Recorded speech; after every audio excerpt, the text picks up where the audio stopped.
This seminar is brought to you by Power Pole. I'm Captain George Gozdz, host of Time Florida Sportsman. I want to talk to you today about using your power pole when you're sight fishing in shallow water. Swiftly and silently stopping on a fish when I see them is really important when you're in shallow water. You know, a great way to do that is the use of your power pole. There's a couple tips and techniques that I've found that work for me that can help you catch more fish. You know, there's a few things that you have to consider when using your power pole and you're sight fishing. You know, proximity to fish. I need to stop in time before I spook the fish. Another thing is the type of bottom that I'm fishing on. You know, if I'm down in the Keys on a hard bottom, you know, looking for bonefish or looking for tarpon, I don't want to go ahead and drop this thing down when I'm fishing on a hard rock bottom.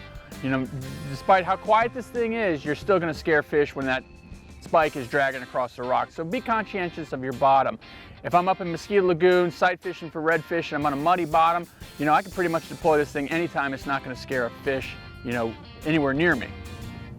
Another trick that I like to use when using the power pole, and especially on a shallow flat when we're sight fishing, is I'll keep this power pole, you know, half deployed. It lowers the response time. It's going to drop it down quicker. There's less travel, and just pivot that power pole almost all the way down to the bottom. I'm running along with the trolling motor. I see a fish, just a quick tap of the button, and I'm sitting still.